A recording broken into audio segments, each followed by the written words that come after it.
accident when I was a little kid, and my dad passed away in the hospital from his injuries. My mom had lasting injuries that still affect her, making it difficult for her to walk. My dad left us the house that my mom and I continued to live in for many years to come. Eventually, my mom started seeing someone when I was around 10, so she'd be out of the house quite often. My uncle Steve would often stay at the house for days at a time while she was gone, and I got really close with him. He was my babysitter of sorts for a long time. He was always a cool uncle. He'd play catch with me in the yard, he'd take care of our pets, he'd take me to the movies, stuff like that any kid needs. Memories I didn't get to form with my dad, unfortunately. As the years went on and I got older, my mom got married to her second husband, and my uncle Steve would come around less and less. By the time I was 16, there was a period where he just didn't come over for months and I didn't hear from him. My mom was comfortable leaving me home alone at this point, so I didn't question it too much, and having the house to myself was always nice as a teenager. My mom would be home a couple nights a week for dinner, but for the most part, she lived with her husband.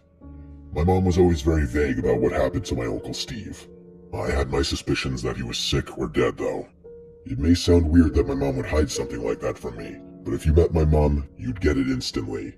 Because of what she went through, I think it made her a much more compassionate person that doesn't want to cause any kind of stress or grief toward another person. By the time I turned 18, I was a legal adult and the house was basically mine. My mom would visit occasionally, but she and her husband had already gotten another house together. As an 18-year-old guy having a house to myself, you could imagine that I wasn't complaining. Yes, I'd have friends over for late nights, yes, I'd have girls over, and yes, I'd often not pick things up off the floor for days at a time. I would miss my Uncle Steve though, as he was the father figure that I grew up with, and there were times where being in a big empty house by myself at such a young age was kind of lonely and depressing. I would numb this feeling often by, I guess, doing the things I just mentioned, having girls over and late nights with friends. I still had my dog Jojo, the only other life in the house really. He was an Australian Shepherd, and at the time of this story, he was 13 years old. He was an old man. He always slept by my side in bed, but one night in January, I remember this because the Christmas tree was still up. I woke up and Jojo wasn't in bed. I got up thinking he was downstairs somewhere and he had to go to the bathroom. I called his name as I walked down the stairs. I didn't hear him, so I walked to the kitchen where the basement stairs and back door were, and I saw him in the dark. He was staring intently down the basement stairs. I usually left that door open because I was a bitch to close. He only moved when he turned his head to look at me for a second, but then he looked right back down the stairs. I stepped to the edge of the stairs and then looked at Jojo and said, "What is it, boy?" His tail started wagging just a bit for a second, then went stiff again. I flicked on the light in the basement and looked down the stairs. Jojo inched closer but didn't bark. I felt a cold shiver run down me as I looked down into the basement. Of all places for your dog to stare down like this, the basement is the worst place. I turned off the light and grabbed Jojo by the collar to bring him upstairs. I shut the door so he couldn't leave again. Was I creeped out? Yes, a little. It was unusual behavior for him. I was mainly asking myself what he could have heard. I tried to go back to sleep. At this point, my mind was kind of racing though, and it didn't help that every few minutes or so, I would hear and feel the vibration on the bed as Jojo would look up at the doorway, as if still hearing something from downstairs. I decided I would investigate. I wasn't going to be a mama's boy and text my mom at whatever off hour in the night it was telling her I'm scared. Part of not having a father figure in the house when you're young is becoming a man early on. I went downstairs again, and by the time I was at the bottom, I heard Jojo walking down following me. Jojo then caught up to me and went straight for the basement door again, and he stopped in the same position as last time. I stopped alongside him and looked down the stairs to the darkness again. I can't believe I did this, but I called down the stairs, saying, "Is someone there?" I flicked on the light when there was no response. I started walking down the steps, each one creaking beneath me. I hated those old steps. You couldn't see into the basement until you were about halfway down the stairs, as the ceiling was low. I was on maybe the third step when I heard the voice. It was my uncle's voice. I knew it right away, all these years later. It was my uncle's voice from somewhere in the basement, saying my name, only it sounded weak, like he was injured. I ran down to the basement as my heart dropped out of me. I got to the bottom, and it was just an empty basement. "Uncle Steve?" I called out. Jojo was still at the top of the stairs looking down at me. He didn't want to come down. I walked further into the basement, and there was nobody there. My heart was beating 100 beats per minute at this moment. I peeked behind the couch and even behind the TV. There was nowhere else for anyone to be besides the laundry room, which was in the corner. I took one look into the corner, and I thought I heard the slightest sound on the other side of the door. That's when something just came over my entire body, where I had to sprint upstairs like a little kid and get out of there. When I got to the top step, I didn't even shut the light. I struggled to just close the basement door and then run upstairs. Poor old Jojo barked the first barks I'd heard from him in months. He followed behind as fast as he could as I went upstairs. First thing I did was lock us in my room. Then I called my mom over and over until she picked up. When she did, I was whisper screaming into the phone, telling her someone's down in the basement and it sounded just like Uncle Steve. In fact, I knew it was Uncle Steve. I told her that Jojo was at the basement door when I woke up, after he obviously heard something too. My mom was surprisingly calm and just let me finish. When I finished, I waited for her to say something in panic or anything, but she just said in a gentle, calm voice that I probably just woke up from a bad dream. I doubled down and swore to her that someone was down there. Even Jojo knew it. I asked her if she thought I would just make that up.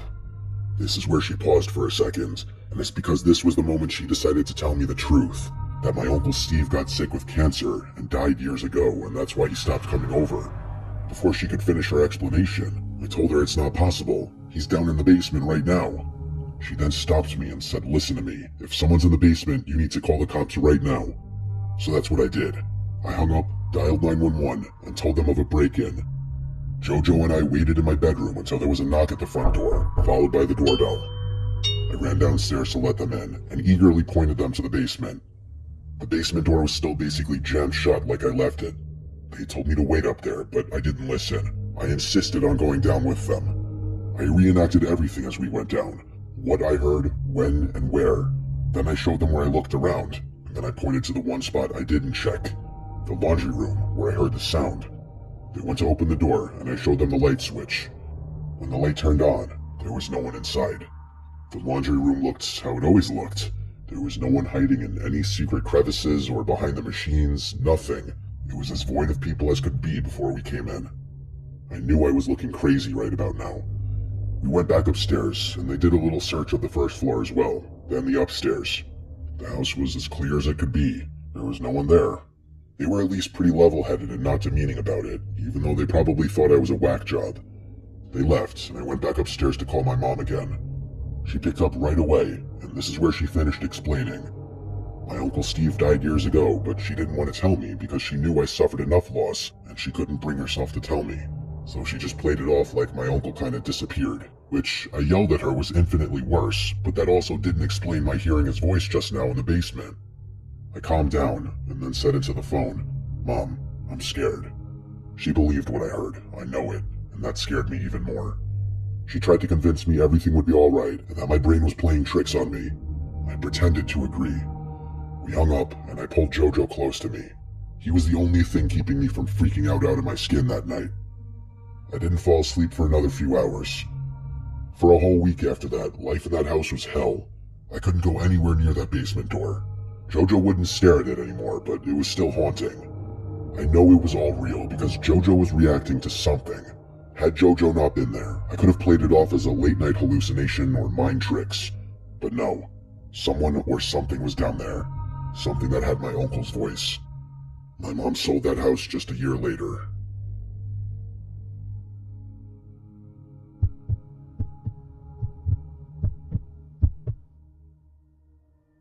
This happened when I was 24 and renting the upstairs of an old house by myself. It wasn't technically an apartment, it was more like the second floor had been turned into its own little living space years ago. There was a bedroom, bathroom, tiny kitchen, and a living room, and the landlord lived out of state, so I almost never saw him. The first floor was empty and had been for months because he was supposedly renovating it before renting it out again. That part always made me a little uneasy because it meant every night I was sleeping above a completely dark, empty floor of the house. Still, the rent was cheap, and I told myself I was being dramatic. For the first few weeks, nothing happened. Then one night, around 1 in the morning, while I was in bed doom-scrolling, I heard what sounded like a single footstep directly below me. It was so clear that I actually froze and waited for another one. A few seconds later, I heard another. It sounded exactly like someone slowly walking through the first floor living room. I sat up in bed and just listened. I remember thinking maybe it was the house settling, but it didn't sound like that. Old house noises usually had more of a creak or a pop to them. This sounded heavier, like actual weight pressing on floorboards. I stayed still for a long time, then finally convinced myself it had to be nothing. The next day, I checked the first floor on my way out. It was locked. I even opened it and looked inside. The place was empty and dusty, with no furniture except for an old broken table in one room. I felt stupid for being unsettled. The next night, nothing happened. The night after that, it happened again.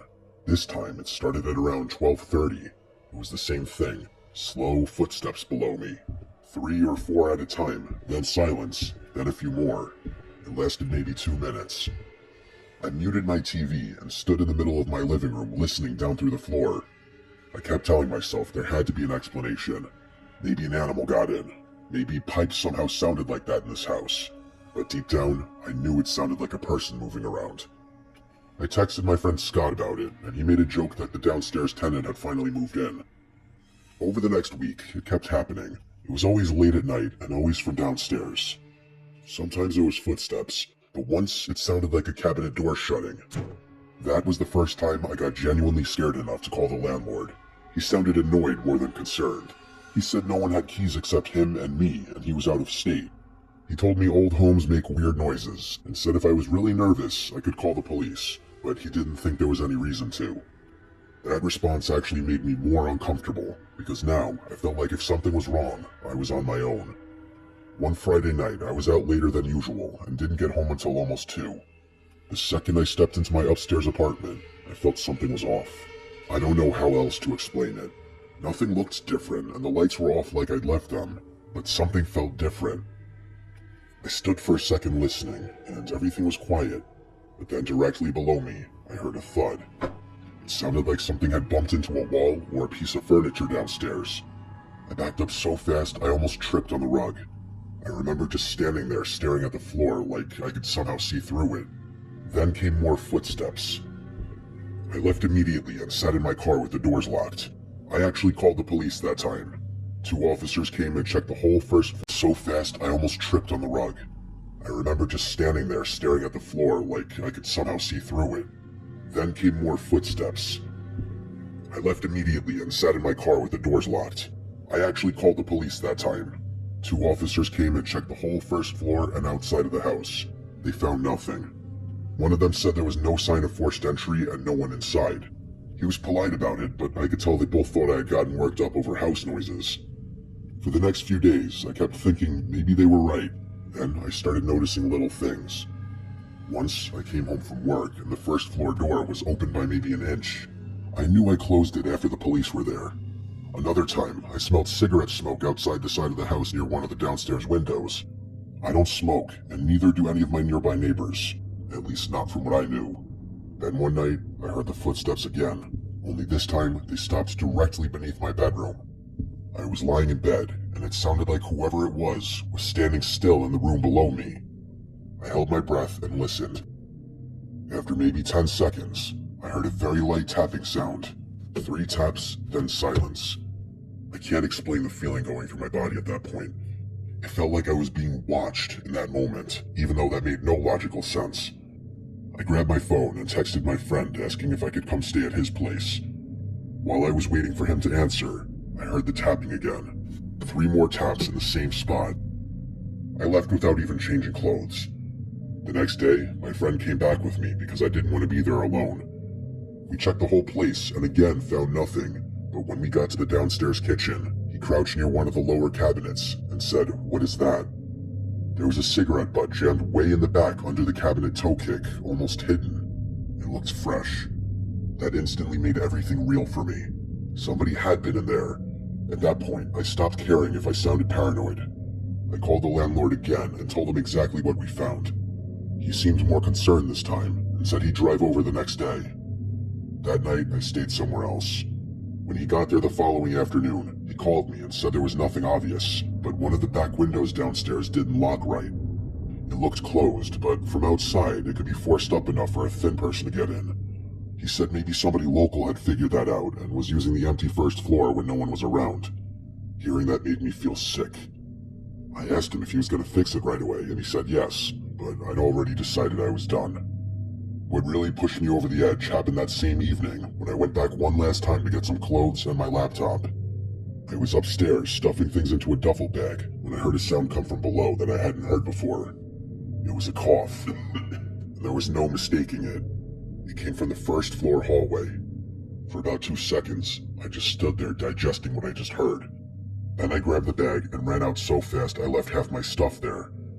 I called the cops again from my car. This time they actually found evidence someone had been coming in. Near the back window, there were fresh marks and dirt on the sill, and in a closet downstairs, they found an old blanket I had never seen before. I moved out that weekend. Ever since then, any sound in the house at night hits me differently.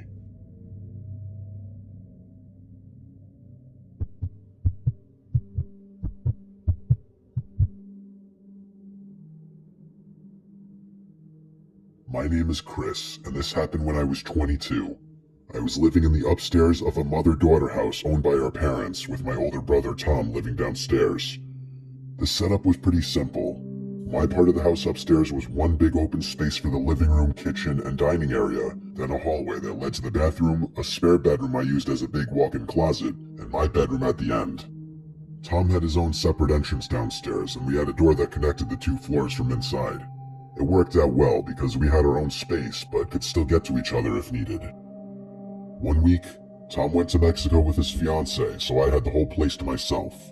The night in question started completely normal. I got home around 7, threw something on TV, and started cooking dinner. Chicken and rice, something simple that didn't require much attention. I had the TV going in the background, and everything was normal. Around the time I was cleaning up, I thought I heard a noise from downstairs. I'm not sure how to describe it other than just a basic thud. Like it could have came from the wall, on the floor, I don't know. Just a thud. I stopped what I was doing and listened for a bit. I assumed it was something settling or something falling over slightly. The normal assumptions. The downstairs had been empty for a few days already since Tom left. Still, it felt random enough that I muted the TV and stood there for a bit. I didn't hear anything else, but I didn't like the feeling of ignoring it. So I went over to the door that led downstairs, which was already open, and went down to check. I turned on the lights and walked through every room. His living room, kitchen, bedroom, and bathroom. Everything looked exactly how it should. So I went back upstairs, finished cleaning, put everything away, and then sat on the couch for a while watching TV. After maybe an hour or so, I got tired and decided to go to bed. It didn't take long for me to start drifting off. Then, out of the blue, I heard music start playing from the living room. It was loud enough to instantly wake me up. It took me a second to even process what I was hearing. It was coming from my Amazon Alexa on the counter in the kitchen area. The song itself was some kind of slow instrumental song I had never heard before. It had a sort of dark vibe to it. I yelled Alexa stop from my bed a couple times, but it didn't respond. I got more annoyed than anything and got out of bed, went into the hallway, and said Alexa stop louder. The music shut off right away. I looked at it for a second, pretty much knowing it was likely just a glitch.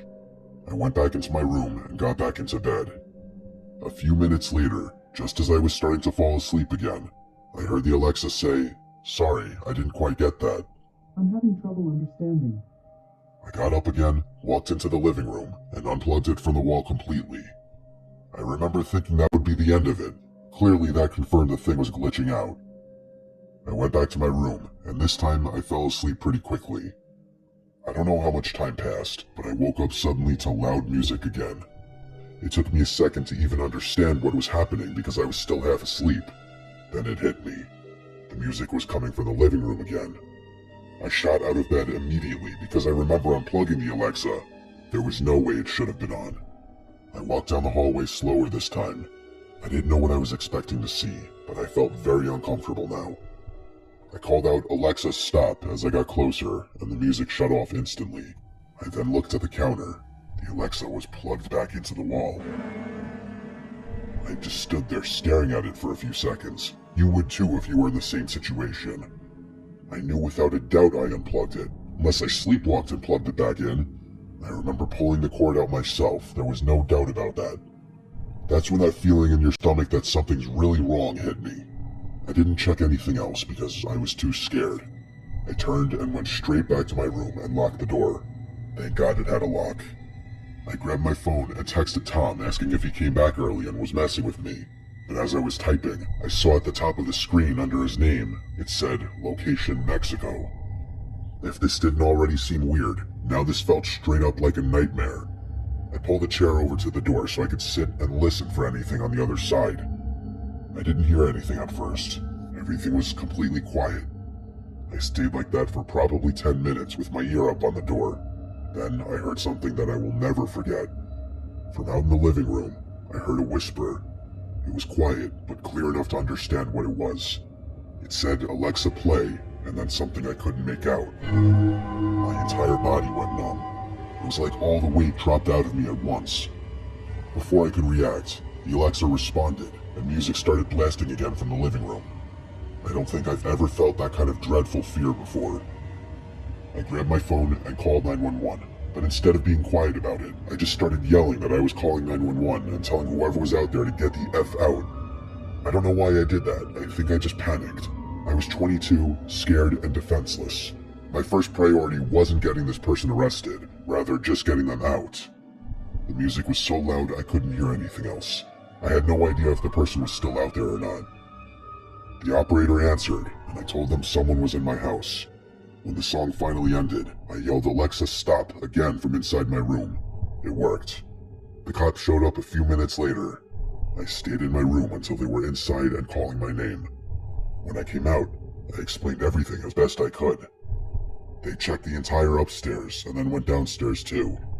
After a few minutes, they came back and said there was no one in the house. I don't know if that made me feel good or bad. Good on one hand that the danger was gone. Bad on the other that they got away. One of them told me that my front door was wide open when they got there. That front door was without a doubt locked, at the very least closed. That meant whoever it was had left through there, but it didn't explain how they got in. The officers eventually left after telling me to call again if anything else happened. I locked the front door, locked the door to the downstairs, and didn't sleep much the rest of that night. The next day, I couldn't stop thinking about something. The downstairs apartment had been empty for days while Tom was gone. There was a part of me that couldn't shake the idea that someone might have been staying down there and just came upstairs that night to harass me and scare me. That thought bothered me more than anything else that actually happened, so I stayed at a friend's place the next night. When Tom got back 2 days later, I'd already told him everything. We went through both parts of the house again and didn't find anything obvious missing or out of place. My brother only believed me because I showed him proof of the police having come there. Otherwise, he'd have thought it was a joke to scare him. The first thing we did was install cameras around the house, front, back, and inside by both doors. Nothing like that happened after that. Eventually, our parents made us get our own apartment so they could rent that house out for extra income. In a weird way, I was happy to get out of there because when something like this happens, it sticks with you, and it becomes attached mentally to that place where it happened.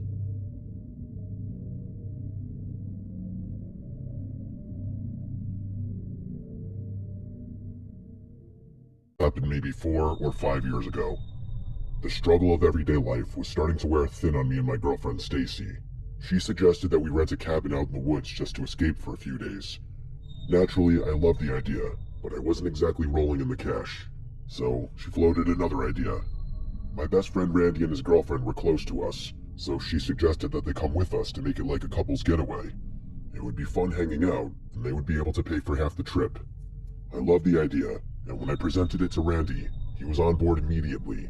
Since we were taking this trip in the middle of winter, we wanted a cabin with a fireplace and somewhere that would just give us that warm and cozy feeling. Stacy found a place, and we booked it for the end of that month.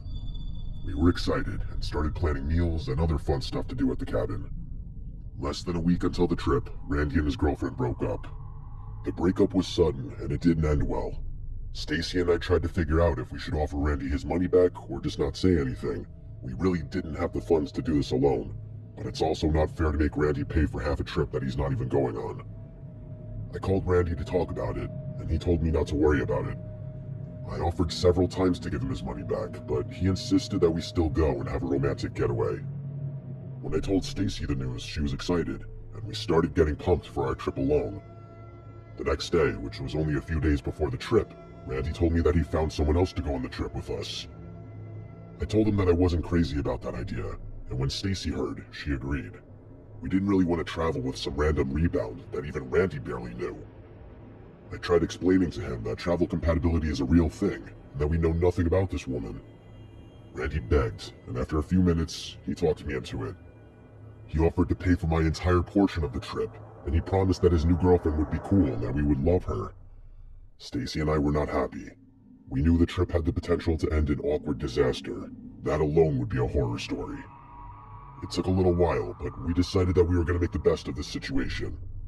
The weekend finally arrived, and we carpooled to the cabin together in my truck. Randy introduced us to his new girlfriend, Lucy. She seemed sweet and even a little quiet. Stacy and I are not shy, and we can be loud and annoying. We spent most of the drive trying to get to know Lucy, but she wasn't very talkative. I barely knew what her voice sounded like by the time we got to the cabin. The trip started fine. We all got settled in, and we were just hanging around the fireplace chatting. Stacy and I love playing card games, but we especially love Uno. We just love its simplicity, and we could play it just about anywhere and any time. So Stacy suggested that we play Uno, and everyone was on board. Even Lucy seemed like she was finally starting to come out of her shell. During the Uno game, we witnessed our first red flag of the weekend. When Stacy called Uno, indicating that she only had one card left, Lucy looked over at her, and with rage and anger in her normally mousy voice, she started to rip into Stacy. We all kind of laughed at first, thinking she was kidding around, but that made it so much worse. Lucy started to go insane. She was screaming that Stacy must have been cheating, and there's no way she could have only had one card left. Stacy was defending herself, and Lucy just kept acting like a toddler and screaming about her cheating. I'm not being sarcastic when I say she was screaming about Uno with people she barely knew. Even if Stacy was cheating, which she wasn't, this was an outrageous overreaction. When Randy tried to calm her down, she threw all her cards and left the living room. He apologized to us, and we just laughed it off. Later that night, Stacy made dinner, and Lucy seemed completely fine now, almost like she didn't throw a temper tantrum a few hours ago. This is red flag number 2. While we were eating, Lucy started to overshare details about her and Randy's personal time together, things you don't say to others in public, like very private and personal things that I'm not going to mention in the story for Randy's sake. I could tell he was embarrassed. I just kept trying to crack jokes and change the subject. Eventually she stopped, and the four of us didn't do much for the rest of the evening. That night, Stacy woke me up in the middle of the night and told me to listen. I got up, and I could hear Lucy and Randy arguing. I couldn't fully understand what they were saying because the bedrooms were on opposite ends of the cabin, and we had our door closed. I could just tell by the tone of the arguing and inflection in the voices that they were clearly fighting. The awkwardness of this was crazy, and we didn't want to make Randy feel any worse, so we pretended that we didn't hear it, and we decided not to mention it the next day.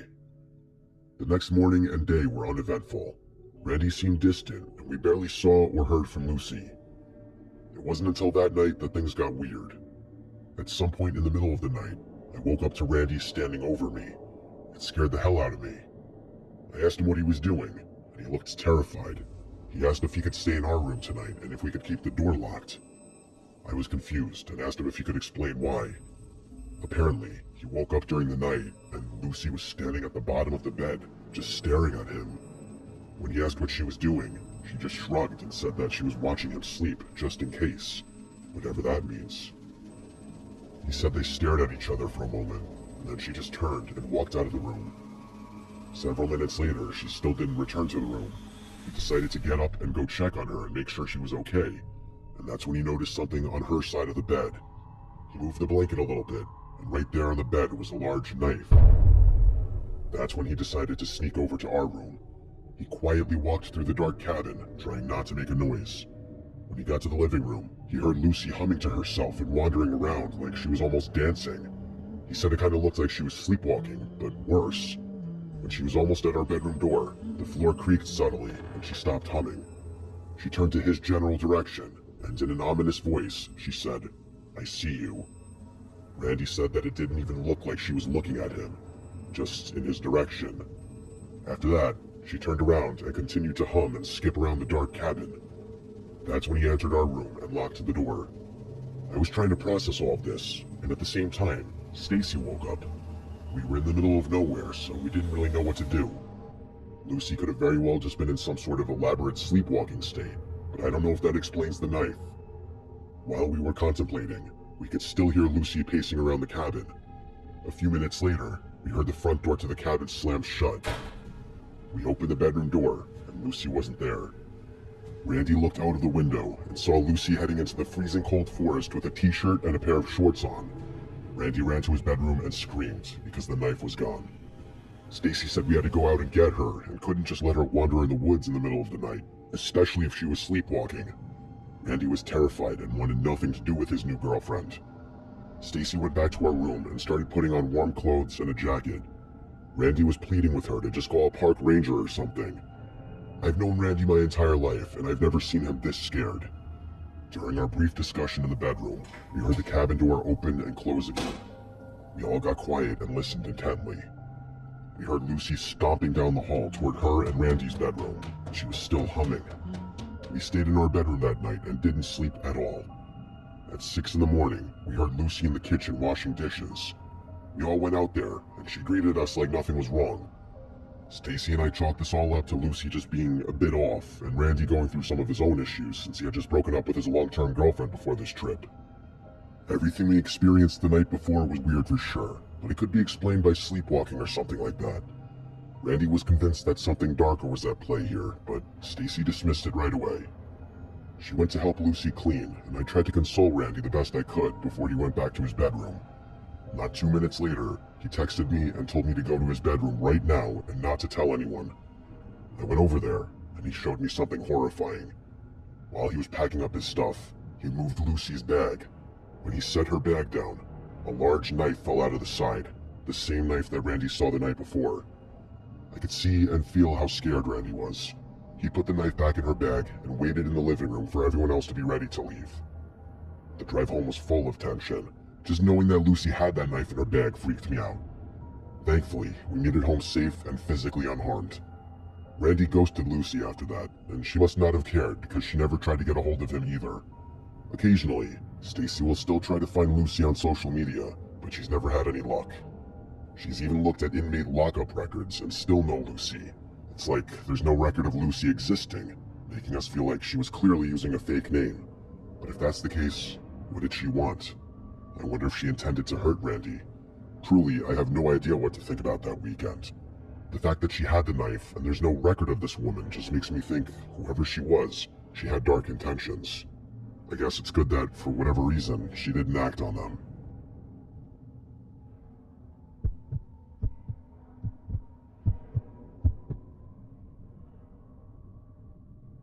The last few years, I've really separated myself from the rest of the world. I've always been someone who likes to be alone, and I don't love the company of others except for some very few people in my life. A few years ago, I was at the height of my introverted personality. I would go out of my way to find peace and quiet. During this time of my life, I would often find cabins and other secluded places to stay on the weekends whenever I had the funds to make it happen. That may seem ridiculous to some people, but my anxiety for just normal interactions with people was so bad at this point that I would go to those extreme lengths just to be alone. This extreme habit continued for about 2 years. During that time, something happened at one of my weekend cabin getaways that really freaked me out. The weekend started like any other one. I found a secluded cabin about 2 hours from home and made the trek out there. I usually would use that weekend time to hike, spend time outdoors, and mostly just catch up on reading. I love to read, and being out in the wilderness where it's quiet always helps me to relax and concentrate. I arrived Friday evening at the cabin, made a small dinner, read a few chapters of my book, and went to bed early. The next morning, I decided to take a long hike. I've always just found peace being outside in nature. Whether it's sunny, rainy, or even snowing, I just love being outside. While I was hiking through the woods, I could hear something behind me. The sound of twigs and branches snapping. You could assume that it was just the sounds of nature, but it sounded almost too deliberate to be natural. I tend to be irrational, so my mind went right away to somebody following me, but every time I turned around and scanned the surroundings, I was completely alone. I kept hiking for a little while longer, but that feeling of paranoia just kept growing. I planned on hiking a little further, but I decided to cut the hike short and head back to the house. I had gotten to a point where I wasn't even enjoying being outside anymore. That night was particularly rough on me. Maybe it was because of all the anxiety I was feeling on the hike earlier, but I just remember being sad. I decided to have a drink, and that turned into a few drinks. Once I started to feel the drinks hitting my system, I felt better, and all that anxiety from earlier slowly disappeared. I tried to read, but instead, I just put on some music and started to vibe. Around 11 that night, I thought I heard a knock at the door. I turned the music off and made my way to the door.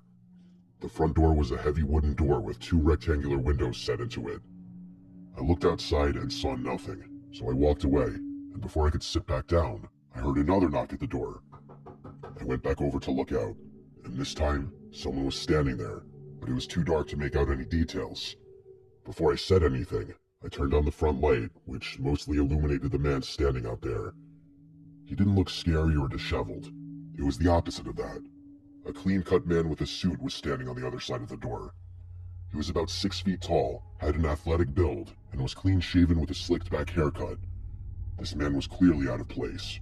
He looked like he was ready for a business meeting, not a nighttime walk in the woods. I couldn't figure out why a man in a suit would randomly show up to a secluded cabin at 11 p.m. From my side of the door, I asked the man if he was okay and what he wanted. There was a weird and almost unnatural pause before the man answered. It was almost like he was processing what I was saying before he answered. Then he finally answered and said that he was driving with his girlfriend earlier.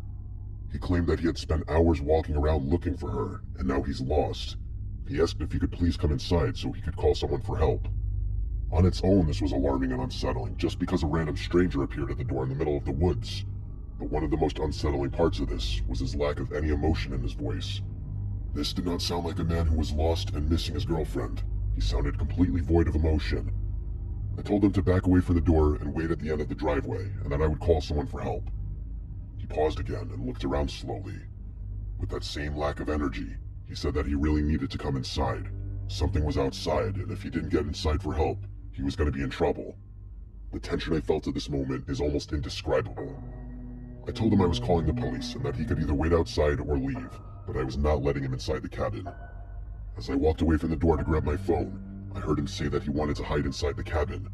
He was in trouble and he needed to hide inside.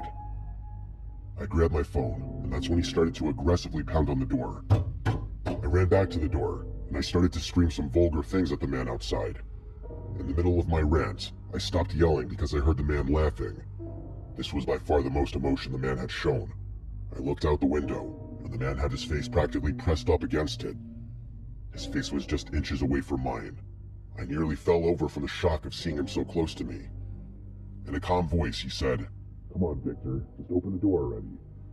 Somehow, the stranger in his suit knew my name.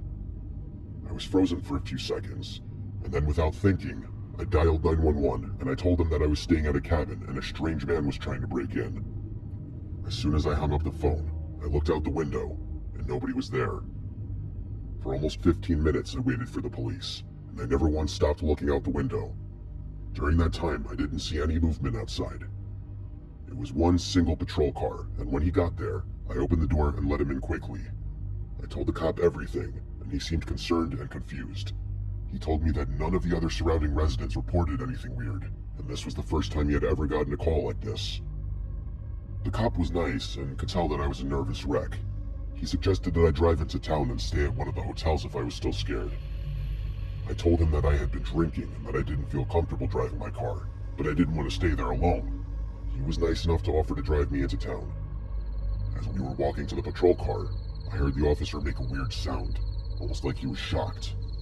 I asked what was wrong, and he pointed to the tires of my car in the driveway. My tires were deflated, and it looked like they had been slashed. I started to unravel a bit, and the cop did a good job of keeping me as grounded as I could be. He drove me to a nearby hotel and stayed with me in the lobby until I could get in touch with my dad.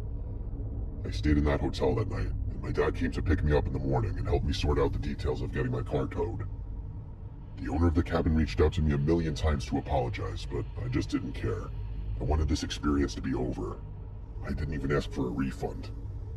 Some people have floated the idea to me that somehow the owner of the cabin was involved in this nightmare, or that the owner himself was the man in the suit, but I don't think so. The man had a picture of himself on his profile, and the man in the suit looked nothing like this guy. I never got any answers, and I'm sure I never will. I still get chills to this day when I think about that night. Even seeing those stupid prism windows freaks me out. I hate knowing that somewhere out there, this man is potentially still terrorizing people.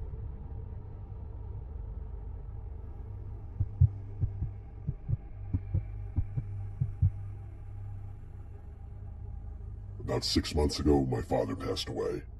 I'm not looking for any sympathy or anything like that. I didn't have a good relationship with the man. He wasn't a bad guy, he just didn't know how to be a proper father to me specifically. At a very young age, I realized that I was nothing like him. I knew I wasn't going to become the person he wanted me to be, and I know that bothered him, even if it was just subconscious. Fast forward to 6 months ago when my father passed, and I was surprised to see that he left me his cabin in his will. I've had friends tell me that this was my father playing one last joke on me, but I don't think that's the case. I think he knew I would sell it, and I think that's what he wanted me to do. After some of the boring paperwork details, I was told that, to sell it, I needed to go and clean it up and maybe fix some of the things that needed work. I used that as an excuse to stay at the cabin one last time. This was my way of saying goodbye to my father. When I arrived at the cabin, the first thing I noticed was the horrific smell. It smelled like death in there, and no, he didn't pass away in the cabin. He actually hadn't been to the cabin in almost a year before he died. I looked around for any dead animals, but I think the place just stunk from years of not being cleaned properly.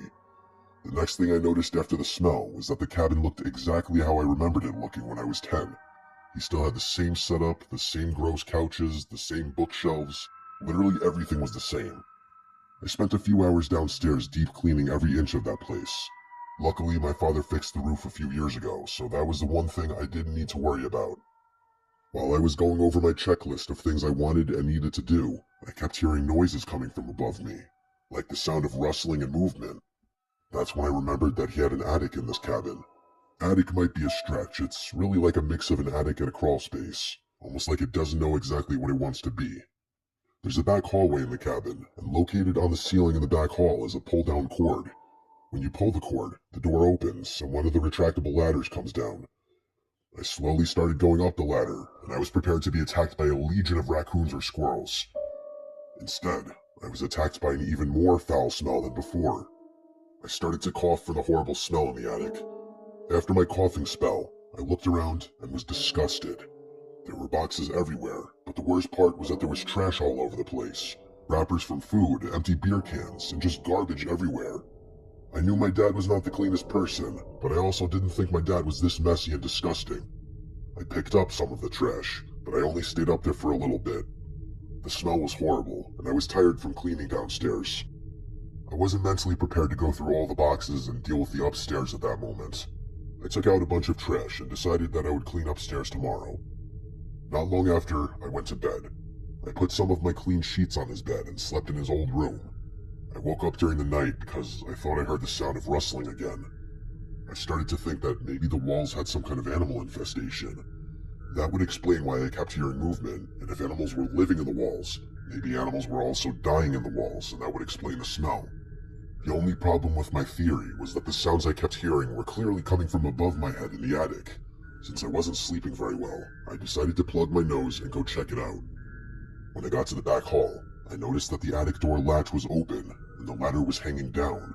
I thought that was weird, but totally possible that I didn't shut the door all the way, and maybe the wind or raccoons knocked it down.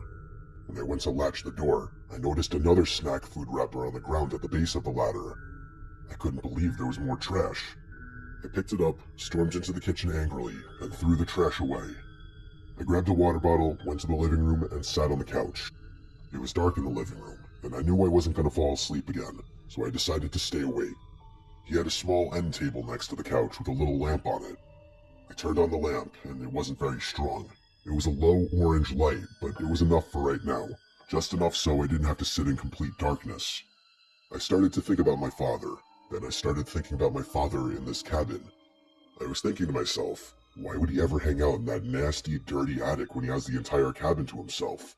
Even though the cabin was disgusting, it was a lot nicer than a dirty attic. While I was sitting there, I looked over to the corner of the room, and I saw something weird. It looked like a blanket covering something next to the recliner. That alone wouldn't be weird. What was weird is that I cleaned that entire downstairs earlier, and I don't remember a blanket covering anything. I slowly got up and started to approach the blanket. I froze in my tracks. I was a couple feet away from the blanket, and I noticed something that looked like the bottom of a boot protruding from the blanket. I slowly took a step back and tried to focus my eyes in the mostly dark room. I was staring right at the blanket, and I watched the entire blanket shift. It was clear to me that someone was under this blanket. I wasn't hearing animals earlier. I was listening to the sound of a person moving around. I stood there for a second, just watching the blanket. The more I stared at it, the more I realized how obvious it was that a person was hiding there. I could clearly see the blanket moving up and down from whoever was breathing underneath the blanket. I didn't want to find anything else out about this person. I slowly retreated to the kitchen, grabbed my phone and keys, and sprinted out of the cabin. I ran to my car and started it, and started backing down the long driveway. While I was backing out, I looked up and saw a scary-looking, mangy man run out the door. He didn't chase my car or anything, he just ran outside and stood in front of the cabin. I called the local police department and reported this to them. They told me that because my father hadn't been living in the cabin for some time, some random person probably moved in there for warmth, and when nobody ever came to the cabin, he probably just stayed. Judging by the smell, he figured that the man was probably there for at least a year, which makes sense because my father hadn't been to the cabin in a while before he passed away. By the time the police showed up, the man was gone. I have no other information about who the man was, where he came from, or where he went. I don't think he intended to hurt me unless he had to. He clearly had a lot of chances and didn't do anything, but it doesn't change the fact that I was sitting next to a strange man who had been living in filth in my father's attic. I never took another step inside that cabin after that night. I hired someone to clean it out without even telling them. Maybe that makes me a jerk. They got rid of everything inside, and I sold it as is. I hope whoever owns the cabin now is as happy as my father was in that place, and that they never have to deal with a surprise visitor.